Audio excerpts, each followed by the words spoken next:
Hey guys, my name's Tracy, so I'm going to be going through manual muscle testing for forearm supination with you guys. So the main muscles involved in this are the supinator muscle and the biceps brachii. The origin for the supinator is the lateral epicondyle of the humerus and the adjacent ulna, and the insertion is the anterior surface of the proximal radius, and it is innervated by the radial nerve.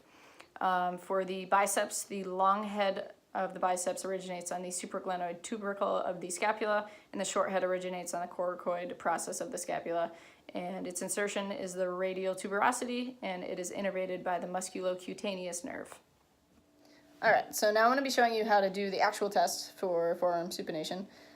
So the position of the patient, so Sarah here is in a short seated position. Her arm is at the side. She's going to flex her elbow to 90 degrees. Forearm is in full pronation to start, and I am either standing at the side or in front, so here I am in front of her. I'm going to have one hand supporting at the elbow, and I'll be applying resistance with the heel hand over the dorsal extensor surface at the wrist, being careful not to grip the flexor surface of the forearm. But first we're going to be going through a grade 3 test to start. So against gravity, no resistance here. She's going to be starting in pronation and turning her hand towards the ceiling into supination. So right there, that is a grade 3 test. So next, I'm going to be testing for grades 4 and 5. So here she's going to be starting in neutral position. I'm going to be supporting at the elbow here and applying resistance at the wrist. Trying to push her arm down into pronation while she is trying to go back into supination. So don't let me push you down. Ready? Ready. Hold, hold, hold, hold, hold. Good. So right there would be grade 5. Another way that you can place your hand for this one would be a handshake grip, still supporting at the elbow here and trying to push her down.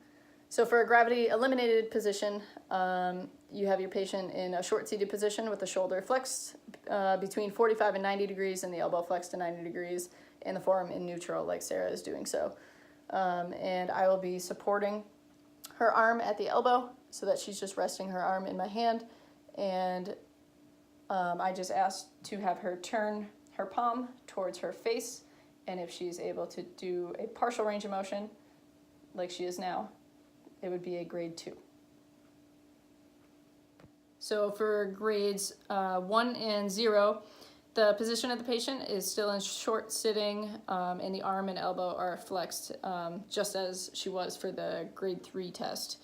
So for this one, I'm going to be supporting her forearm just distal to the elbow and palpating at the supinator distal to the head of the radius on the dorsal aspect of the forearm.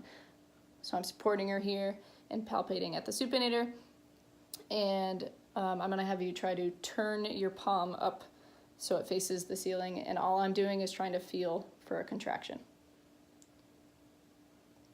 And if I feel a contraction, it'd be a grade 1, and if I didn't feel a contraction, there's no contractile activity, then it would be a grade 0. The only thing that you want to look out for when testing, you just want to look out for if the patient externally rotates and adducts the arm across the body, like she's doing so now as she's trying to supinate the forearm. And because when this occurs, the forearm actually rolls into supination, but with no activity of the supinator muscle. So now I'm going to be showing you guys the manual muscle testing for forearm pronation, and the main muscles involved in this are the pronator teres and pronator quadratus. The origin for the pronator teres is the medial epicondyle of the humerus and the coronoid process of the ulna. Its insertion is the lateral aspect of the radius at its midpoint, and it's innervated by the median nerve. And the pronator quadratus, its origin is the distal quarter of the ulna, and its insertion is the distal quarter of the radius, and it's also innervated by the median nerve. All right, so we're going to start with a grade 3 test. So for this, just as in testing for supination, patient is also going to be sitting in a short seated position, arm at the side with the elbow flexed to 90 degrees, and the forearm starting in supination. And for the therapist position, they can either be standing at the side or in front. I'm in front as I was before. And so for grade 3, I'm not applying any resistance. I'm just going to have Sarah turn your palm down, and that would be a grade 3. So now for grades 4 and 5 testing, Sarah's sitting with her arm at her side, elbow flexed to 90 degrees, and she's going to have her forearm in a neutral position. I am going to be applying resistance, trying to push her into supination while she's trying to go into pronation. So I am going to have my hand at the elbow here, supporting her and applying resistance. Don't let me move you down. Hold, hold, hold, hold, hold. Good. And that would be for grades 4 and 5 testing. Another way you could do it, an alternate testing for it, you could, instead of grabbing around the wrist area, you can grab their hand as a handshake and still supporting at the elbow, trying to resist them that way. So for gravity eliminated position, Sarah's in a short seated position with her shoulder flexed between 45 and 90 degrees and elbow flexed to 90 degrees, and the forearm is placed in neutral position. So, and I will be supporting the arm by cupping my hand underneath her elbow, and I'm just going to instruct her to turn your palm, try to turn it facing me, and that would be a grade 2. So for grades 1 and 0 testing, I have Sarah in a short seated position, and her arm is positioned the same as she was for grade 3 test. So arm at the side and forearm in full supination right now.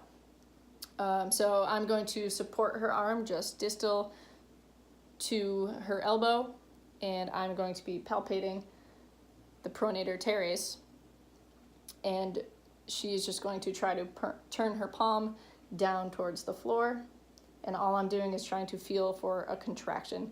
If I feel a contraction, then it would be grade 1. If there is no contractile activity, it would be grade 0.